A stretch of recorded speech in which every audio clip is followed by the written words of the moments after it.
Yeah, that can be a bummer. Yeah, and she's like, it's okay. He just said I was right about everything. That's all that happened. Smart guest. Yeah. Yeah. All right. Looks like we're live. So, Rick, thanks for coming on. I really appreciate you taking the time to have a conversation with me.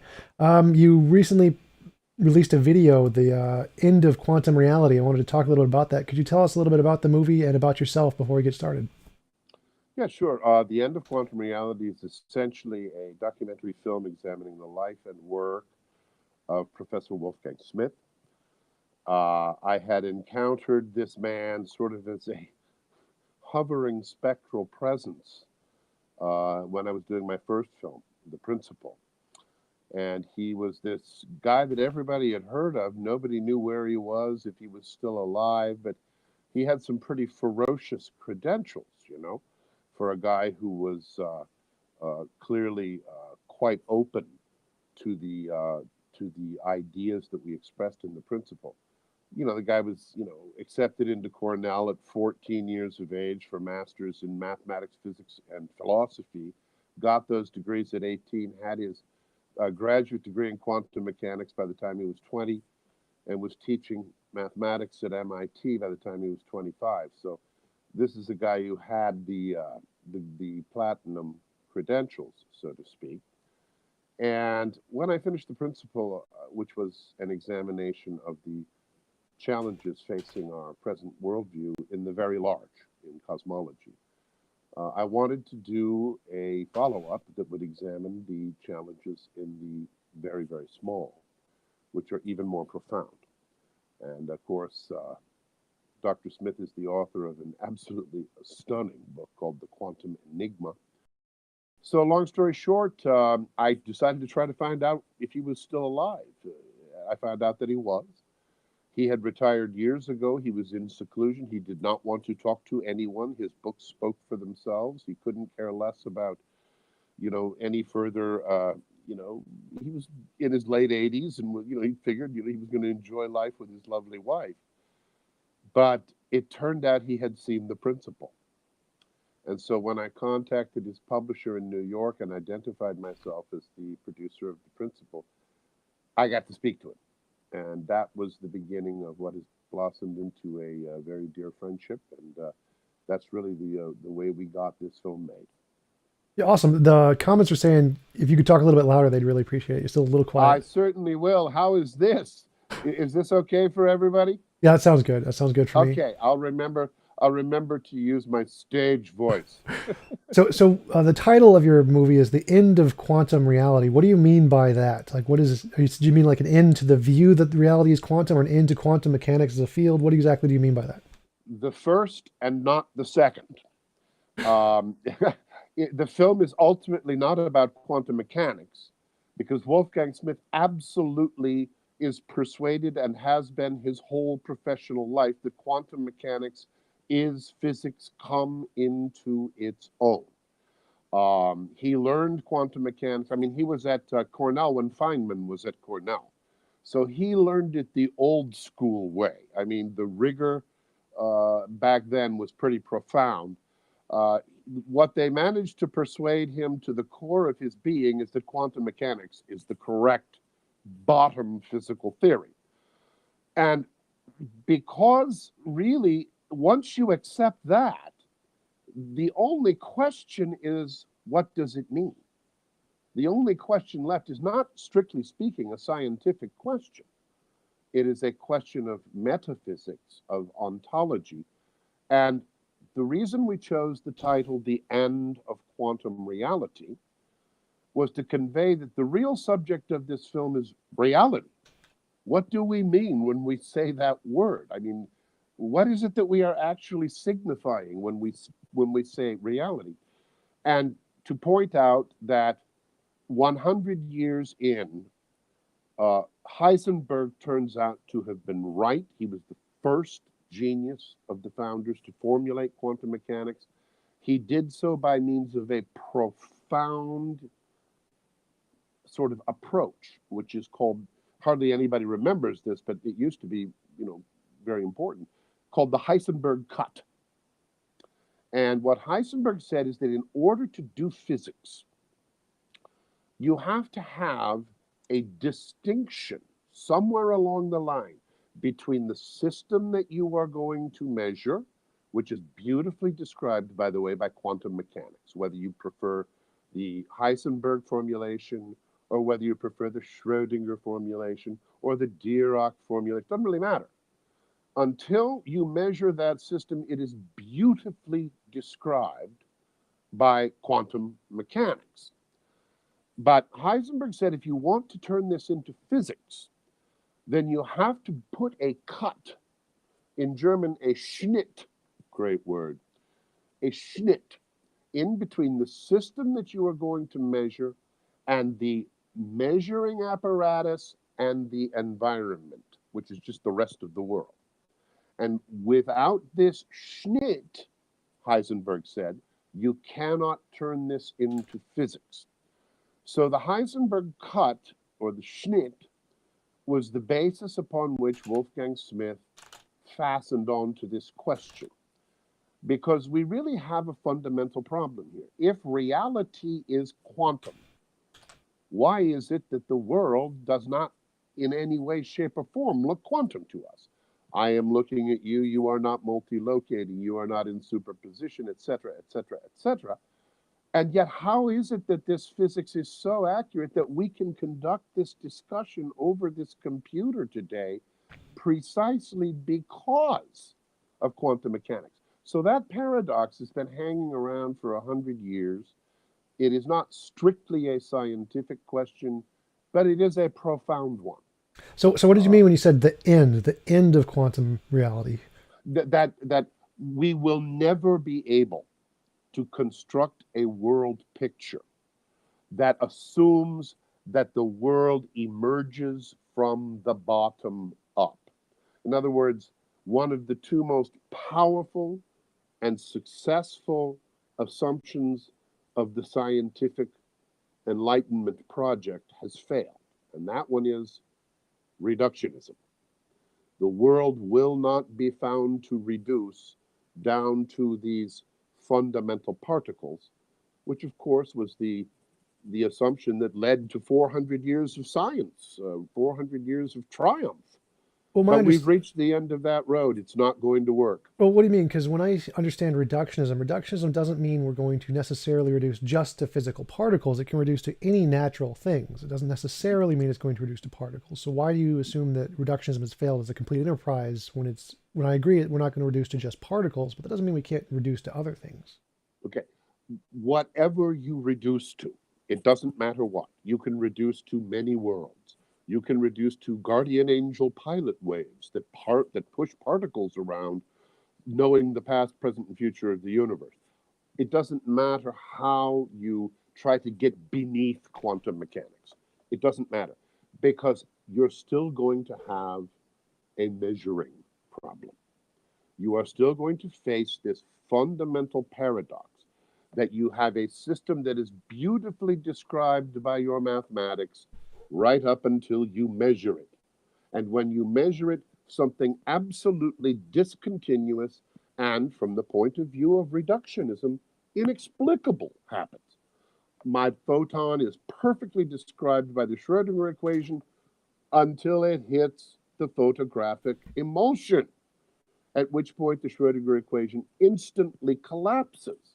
And all of the probabilities which described that photon are collapsed down into one specific location on one specific photographic emulsion plate. And you're never going to get around that. There's nothing you can do. You can postulate many worlds, but that's not a scientific solution either. We have no evidence of that. You can't take me in, you can take me into the laboratory and show me photons impacting that emulsion plate. But wait, why do we need evidence? Because the idea of reductionism doesn't mean that we can know what everything reduces to. It's just that everything does reduce. So it's possible that it reduces to a multiverse or whatever. The fact that we know it is irrelevant. So the measurement problem is epistemic. Can we know both the position and momentum of two particles? I must say this is a point upon which we fundamentally disagree. The measurement problem is not epistemic. It is ontological. And this is fundamental. If we allow it to be epistemic, then there is nothing to stop us from sailing through the looking glass into, well, the moon isn't there until you look at it, or every time you blink your eyes, the universe is splitting off into as many copies as there were potential values for the observables of all of the trillions of quantum particles that you just blinked the branch into. Now, let me say right off the bat, it is perfectly possible to make a mathematical world in which those things occur mathematically. We can sail off and spend perhaps 300 years arguing about which multiverse we occupy and what other multiverses might be this, that, or the other thing. What we will never be able to do is conduct any scientific experiment whatsoever, any crucial, reproducible test of that hypothesis. Therefore, it is not a scientific solution. Well, What actually, we that's can, we may actually be able to do tests that can verify the multiverse and those other theories in the future. Those have been hypothesized, but that's a different issue because in those models, the measurement problem is solved. Like there is a solution to the measurement problem, which means the no, measurement problem is I disagree with you. The measurement problem is not solved. It is swept away under the carpet, but we still have to deal with this universe right here, which is the only one in which we can conduct scientific experiments. It doesn't matter if we want to build a if we want to build a semiconductor and we want to have a physics that actually works to produce that semiconductor. Believe me, the number of branches in the waveform that are instantiated on pointers in the other universes is not going to enter into our equations. And in fact, they can't. They can't enter into our equations. There's a deeper problem here, and this applies both to Bohmian mechanics and to the many worlds Everett interpretation and to the flash collapse models. All of them are going to hit the wall very soon. It's already starting to show up in the literature. There's a problem related to what wall? thermodynamics here, What wall? the wall of falsification by direct observation. Well, The okay, but problem wait, here, stop, stop. So, because again, reductionism doesn't say that we need to know it. So, the multiverse could be true and we just don't know it. I mean, that's possible. And well, if that it's the case, if it is a scientific theory, it must be at least in principle possible to falsify it. it doesn't need to be a If it is, scientific theory. So, again, reductionism isn't okay, a so scientific theory. if you assume it is not a scientific theory, then all we are talking about are metaphysical preferences, Right, that's what and reductionism is. the discussion should be situated on metaphysical grounds. I'm not quite ready to surrender Oh, no, science no, on no. that. So, again, remember, you said reductionism has failed. Reductionism is a Yes, it has. metaphysical position. Reductionism isn't a scientific hypothesis. That's Reductionism is a exactly right. It metaphysical is a position. metaphysical assumption about reality. Right, So right. So, here's the so when thing. you say reductionism has failed, I mean, Yes, yeah, that's it fair. may not have, because if the multiverse is true, then reductionism has succeeded. But the multiverse cannot possibly be true, and here's why. There are many reasons, but here is one that I think is particularly compelling and is showing up in the literature more, and I think will heat up a lot over the next few years. It comes down to this. When you are doing quantum mechanics, you get an absolutely marvelous correlation to what we observe in the classical world because quantum mechanics has within itself certain mathematical aspects that prove to render quantum mechanics an excellent way to describe what we ultimately view in the real world. For example, we have something called the Boltzmann constant. Are you familiar with that? Hmm. Okay. So that tells us that the degrees of freedom necessary for a molecule to be made up of quantum stuff has to be approximately the degrees of freedom that are allowed in quantum mechanics, which is a very small degree of freedom compared to what would be necessary to instantiate an quintillion other universes every time we blink.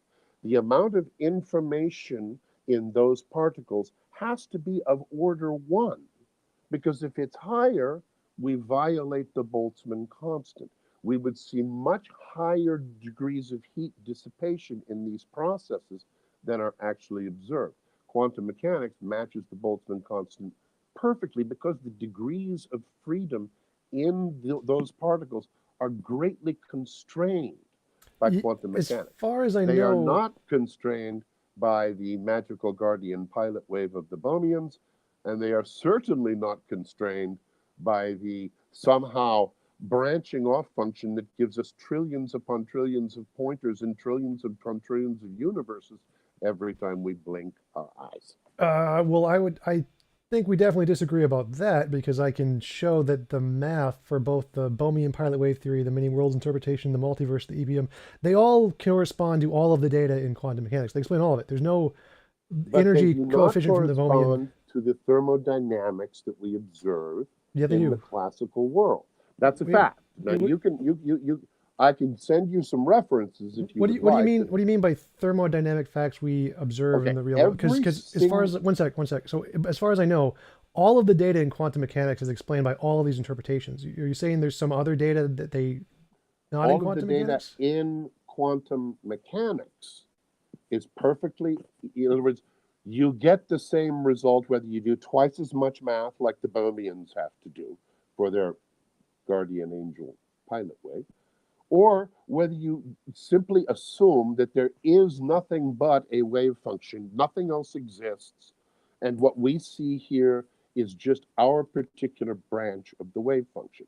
That will give you the same outcomes of your experiments. What it will not do is give you the ability to account for the Boltzmann constant in the real world, in the classical world that we observe. The reason is this: heat dissipation is directly related to the amount of information in a given system, precisely the degrees of freedom in that system. There is a specific mathematical relationship between the degrees of freedom and the amount of heat dissipation that will be observed in such a system. Quantum mechanics matches observations in this regard perfectly. Neither Bohmian mechanics nor many worlds does. Wait. You just contradicted yourself. Hold on, let me just finish. You have far too many degrees of freedom required in the quantum particles in those two systems to account for observations at the thermodynamic statistical mechanical level. They violate the Boltzmann constant. Okay, so they don't. They absolutely don't. So quantum mechanics. They do, no, sir. we can prove they don't. You're So entitled to your wait. But you're not entitled to your own fact. Stop. So again, would you like me to send you the? Would you like me to send you the paper? Go back. So again, quantum mechanics is what explains all of the data. The many worlds interpretation, the pilot wave theory, those are interpretations of quantum mechanics. They don't deviate from quantum mechanics at all. But They're they just interpretations. Involve thermodynamic consequences, which are exactly consistent they are with quantum not, mechanics. Sir. You are now. This is something upon which you are wrong. No, I can prove I'm right here because I have. I'm sorry. I would be happy to provide you with the actual papers that have addressed this in the literature. I'm going to mute you. Why don't we do that? You've got to stop for a second. Why don't we start with the papers? Because I can provide you the papers from Sean Carroll showing you're wrong, where he says that no, that doesn't. There are no papers from Sean Carroll. There are. Sean Carroll has never even addressed this question. Every observation in everything of our world is explained by every single one of the models. There's not a single observation one doesn't explain. You can wave your hands all day long. That's simply false. Then they wouldn't be accepted. In fact, in the peer-reviewed literature, proof that the degrees of freedom required for Bohmian mechanics and many worlds to actually result in the world we sit in right here require many, many, many greater degrees of freedom, first of all, than quantum mechanics allows, and second of all, than the Boltzmann constant allows. This is a fact. Would you like me to send you the paper? Yeah, feel free. I'm going to say it's wrong, and I'm going to prove it's wrong pretty simply because that's every single one of the interpretations explains all the data. That's kind of the point. That's false. It does not explain it's true. The thermodynamic consequences of the degrees of freedom of action. You can say that. You can have that opinion if you want, but I'm going to go with the actual physicists. It's not an opinion. It's a mathematical derivation from the Boltzmann constant and the degrees of freedom. You can believe that if you necessary want, in but I'm both going to of go with the those theories. physicists. You can believe that if The you want. physicists who wrote the paper, my friend. You see, this is the problem. You're simply not up on this. You should get up on this because it's happening right now, and it's pretty interesting. There have been very few attempts lately to really test whether all of these formulations and interpretations of quantum mechanics could ever be subject to an experimental falsification. Here is one avenue upon which they are in present time being subjected to that. Now, you aren't aware of them. That doesn't surprise me. They are out there. Nope. I'm going to send you one of them as soon as we're off here. I'm looking at the poll right now of physicists. To your reader, to your listeners. I'm looking at the poll right now of physicists, and the amount who accept the many worlds interpretation far outweighs pretty much all the other models. The Copenhagen is thank God first. science doesn't come down to a popular vote. It comes down to what we can observe, test, measure, and experiment upon. Now, the Boltzmann constant is something that is very well established. So again, you've got to stop and let me finish my point here. So again, okay. The majority of physicists say you're wrong. I'm going to go with them. Good, fine. But don't confuse that with science. No, that is science. That is science. With popular science opinion polls, it has nothing to do with science. For example, the way science works is people interpret the data and it builds a consensus in the field. The reason people talk about the consensus, Tom, the way science this is a direct quote from the National Academy of Science. Mind.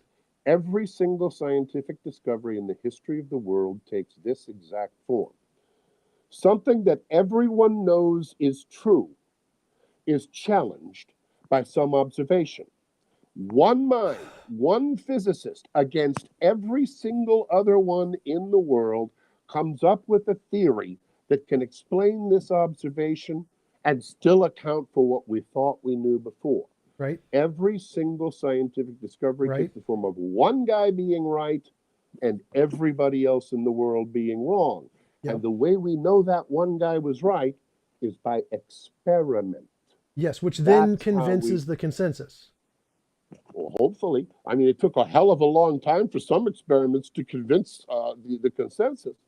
But the point is, if in fact it can be shown, and it has been shown, that the degrees of freedom required for the particles and fields of Bohmian mechanics and many worlds, Everett's interpretation of quantum mechanics, if it can be shown that the degrees of freedom required exceed the degrees of freedom that are consistent with the Boltzmann constant, then we have found an experimental test to distinguish between quantum mechanics and these attempted improvements. Yeah, I agree with you, but unless you can present that data to the experts and convince the experts, I'm going to say you're probably wrong. So well, the data are out there being presented by the experts right now. I mean, this is a live issue now. Sure. So I would encourage you to just look into it.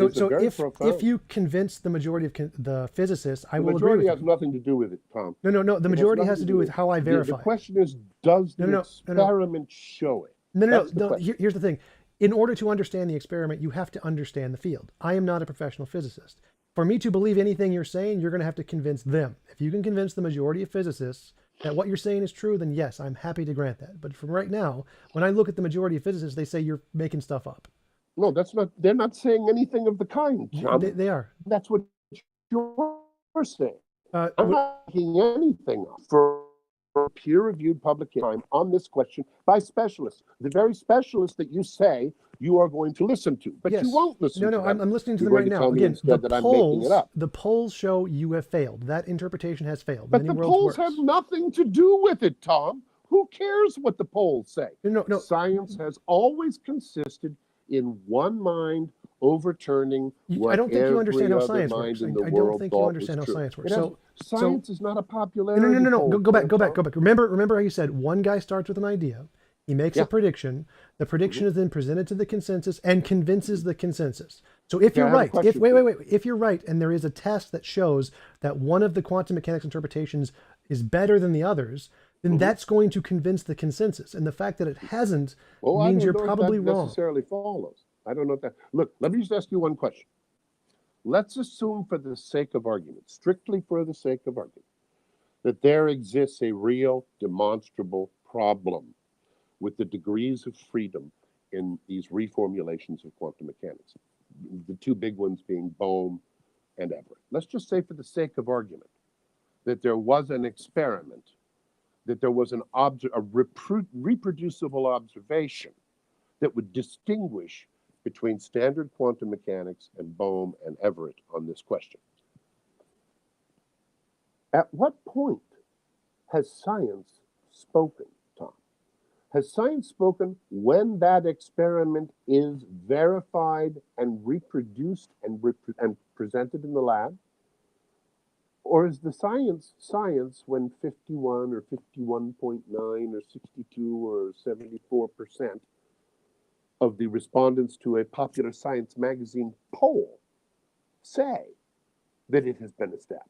Obviously, it is when the experiment. No, that's wrong. Is It's when done. it's when the physicists who actually look at the data have a consensus on the topic. Fantastic. We have found a bedrock point upon which we disagree. Well, this isn't, again, you don't get an opinion on this. This is like literally all scientists agree on I'm this. sorry, sir. That's No. You can just look at the National Academy of Sciences who specifically says that. That is your opinion. Nope. I'm quoting the National Academy of Sciences. So again, the way science progresses. Tom, listen, the statement that consensus determines science is, first of all, ridiculously false. And second of all, is an opinion. No, it is an opinion. No. It is neither a fact nor is it a truth. No, anyway, it is. It literally is. We certainly disagree on this point, so we might as well move on. That's fine, but I'm going to just read as the National Academy of Science says, for science to progress, the experts in the field have to be convinced by it. If you convince none of them, you get nowhere.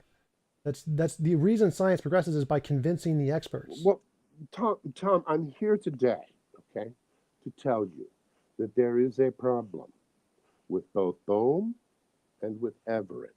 It's really new. I mean, it hasn't been circulating around that long, but it's in a number of papers now. It's being discussed on some of the leading blogs in the scientific world. You can go to Lubos Motl's blog, and he has done an extensive, very good treatment of this. And there are peer-reviewed papers that you can also access. I'm here to tell you there's a real problem here. And what am I doing? I'm persuading you. Okay? Well, no, you're not. That's the thing. That's fine. I agree. I'm doing my part to do what the National Academy of Sciences is telling you we should do. We should attempt to persuade based on evidence, and that's what I'm doing. Now, you can go ahead and say, I'm going to tune out of this discussion until 52.7% of the National Academy of Science agrees with you. That's fine. But please, don't confuse that with science. It is not established by 52.7% of the National Academy of Sciences. God knows. So everything you said is exactly what every pseudoscience says ever. It's like, oh, we have evidence. Like the reason something becomes science is you have to use I've given you access to a peer-reviewed study, and which also scientists, which is also what pseudosciences say. They cherry pick studies to try and support their conclusion. Well, okay, so you're just going to assume in advance that any possible evidence that I present to you today is by definition pseudoscience. No. Tom, all due respect. Again, what I'm saying is, if you consider that to be compelling, then God bless you. What I'm saying is that if you have evidence, you need to convince the physicist. Presenting to me means nothing. If you haven't convinced the physicist, presented the evidence, Tom. If you convince the physicist, do you think they care about me? No, they don't give a hoot about me. If you convince the majority of physicists and the consensus, then I will believe that what you're saying is true. If that does not happen, then we'll just have to revisit this question when that occurs. Yes, and I'm fine with that. Those who are of a more inquisitive bent might want to look at Lubos Motl's blog, which will give them access to all of the peer-reviewed papers on this. The title of his blog on the reference frame is Basic Lethal Flaws in Revisionist Interpretations of Quantum Mechanics. It's a great read, and I would encourage those who are not prepared to just sit around and wait for 51% of the vote to come in, who are actually interested in looking at this, which is a very interesting development, to go ahead and start with that blog. It'll take you to many interesting places. So anyway, what else would you like to talk about, Tom? Well, yeah. I mean, I totally agree. I think it's fine to look at it, but I'm going to, since I'm not an expert, and I recognize anyone who's not an expert is just going to leave it to the experts to actually decide. And so, Right, that's fine. So I won't bother you again with anything that's cutting edge that would challenge the opinions of whatever it's 56 or 52 or whatever that magic number is. yeah, okay. So there is no evidence against the many worlds or Boltzmann at this point. So That's those false. they can. Well, no, That's since false. you There have. is evidence against it, and you can see it in peer-reviewed publications. I've already given you the citation to Oh, no. Remember, you Modal, said you weren't going to bother me with this because you can't and convince the the physicists. evidence is available for anyone watching here who would like to investigate that evidence. Lubos Modal's blog, the reference frame, the title of the paper is Basic Lethal Flaws in Revisionist Interpretations of Quantum Mechanics. Sure, if you send me a It's a link, I'll great put a read. link in the description. But again, you said you weren't going to bother me with this because this doesn't convince the physicists. The physicists say this is wrong, as far as I can tell. That is the physicist. Some. Lubos Modal is one of the leading theoretical physicists in the world. Hugh my Ross is a physicist, but it doesn't matter what he says. What matters is what the consensus accepts. So, unless you can convince the consensus, it's not friend. evidence against the Again, position. that is nonsense. But That's how science but works. those who are prepared to simply sit back and wait until already Scientific said that. American tells them what they are to You think already about said a that. given thing, you don't need to bother yourself with this. This won't be on your radar screen for another several years. Those of your audience who are interested in seeing what is really happening at the edge, at the cutting edge of this question, well, I've given you the reference, and you guys can. So in a few years, you might have evidence. Right now, you have cherry-picked No, papers. that's a logical fallacy. The evidence exists now. It's the consensus that doesn't exist. So you're again conflating those two things. No. So the experts in the which field. basically, the reason that you're wrong is that you think science consists in 51% of the vote. Thank God it never has. And it never will. So you don't When understand a science. That's physicist fine. is able to but show in his laboratory that a given thing is reproducible, he wins. No. Even if he's the only guy in the world who believes it. No, that's Oh, yeah. not how science works. But Science that is requires exactly how science works. You But don't understand anyway, science. This is an important point because you don't understand science. Science is done by No, you don't understand reproducibility. science. One You think person science- verifying it. you think I'm going to mute science you is if you don't stop. consensus. I'm going to mute you if you don't stop interrupting me. So one person You can reproducing it mute in me a lab. anytime you like, Tom. I One mean, we've person had a great reproducing discussion something. here, One person and reproducing something we in a can lab end at any is time. not evidence. For it to be evidence, you need other experts in the field to be able to reproduce it That is with nonsense. the same interpretation. What you need is an experiment or a No. demonstration that shows you are correct. No, That's what you need. No, It doesn't matter if you are the only person in the world no, who because is able to show, for example, that there are moons orbiting Jupiter. There was one and exactly one person in the world who could show that there were moons orbiting Jupiter. And you know what? Everybody else in the world said he was wrong. And it took the better part of 150 years to move the consensus over to the right side of that question. But the question was settled the minute he looked through his telescope. As a matter of science, the matter had been fully established that very day. Well, I'm sorry you don't understand anything about science. So, because everyone, like the people thought that you could had a tachyons that travel faster than light. It was done in one experiment. One guy did it in a lab and it was repeatable. Oh, and then he was shown wrong. Except it wasn't repeatable, Tom. If it was repeatable, it would be physics. What's repeatable mean? Repeatable means other people have to do it. If it had been repeatable, we would have had the breakthrough. We would have had it right then and right there. Not when the 17,000th subscriber to Scientific American decided to add his name to a petition, for God's sake, Tom. Again, so I'm not arguing for petitions. I'm arguing for what do the physicists actually believe. This is a poll of physicists. So the physicists need to repeat it. Who cares? The physicists. Who cares what a poll What do you think says? Repeatable means? It means nothing in the face of one reproducible experiment that overturns what they all believe. Every one of their votes is worth 0. Right. So until you can actually produce that, worth 100%. So until you can produce that can be repeated, and politics. So until you can produce that experiment, which can be repeated by the experts and they can confirm it and it Yeah, convinces well, that them, process is you're making underway stuff as up. we speak. That process is Which is underway as we great, speak. which is great. And once it there does are that, those, then of it's course, evidence. like you, who would rather just sit back and wait for it to be told by whatever that magic number is, 61. Again, repeatable. Repeatable. Exactly. So, Exactly. if And I can't that repeat it, process depends, by the way, that process depends, by the way, upon an experimental or observational basis for overturning what 62% yes, of the scientists in the poll said was true. That's how yes, science progresses. right. Science They need to repeat progresses it. precisely because somebody says, wait a minute, I think I found something here that doesn't match that 61% of the vote on Scientific American or that 67% of the vote on the National Academy of Sciences. Here, let me write this up and submit it to a journal, right? Let's see if I can get this thing published. Ooh, okay, I did. So now it's out there. Now you have scientists, not like you, Tom, not the ones who are just sitting around waiting for the consensus to change, real scientists who are actually going to test and attempt to reproduce, kick the tires, see if there's a mistake somewhere. This is real science. And I can tell you that's exactly what is happening with regard to the Boltzmann, or more broadly, the thermodynamic issues related to the many worlds and the Bohmian mechanic revisions of quantum. Right. So until they actually repeat it, it's just some guy's paper with no repeatability. It's just a hypothesis. No, Yep. it's a peer-reviewed, published. Hasn't been repeated. It needs to be repeated. Remember, that's the point. Repeatability. It's being repeated as we speak. So it hasn't been repeated yet. So it's not evidence. I've given you two references, which doesn't help you. You can go to Lubos Model. Can I repeat the experiment? No.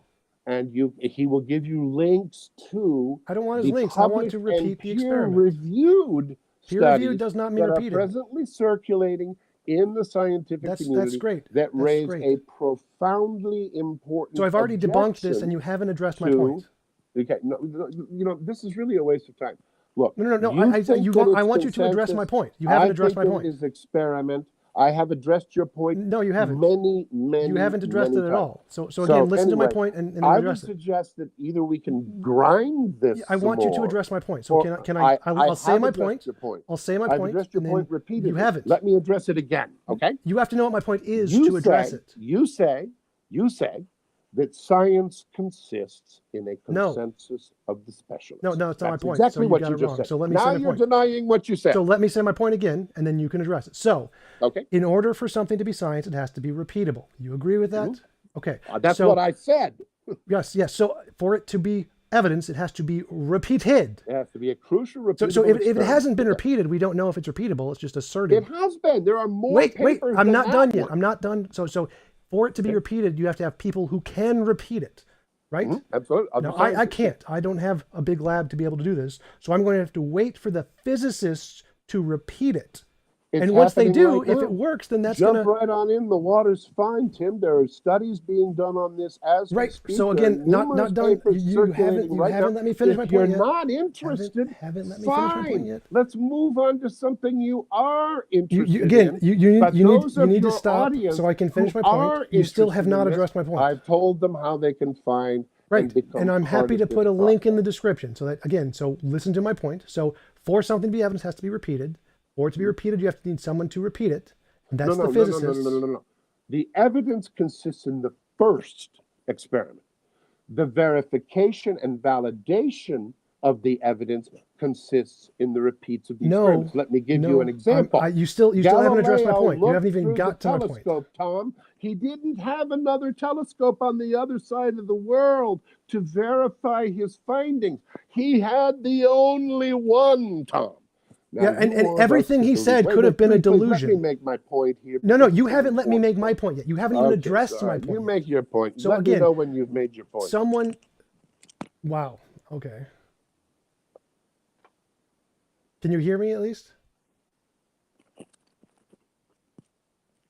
Have you made your point? No. Are you going to listen now? Okay. Well, let me know when you've made it, because I've heard you make it 7 times. No, you haven't. You haven't let me finish once. 7 times, and you still want to are you gonna let me? grind Are you on gonna let me? this. Are you gonna let me make it now? Are you gonna like listen? I've let you make it repeatedly. You Go ahead and haven't make let it me again. finish once. So no, you haven't. Of course I have. Of course I have. And of course, So you are haven't you let going to let me make it mine now? either. Are you going to let me make it now? I am happy that you make it. Let me know when you've made it.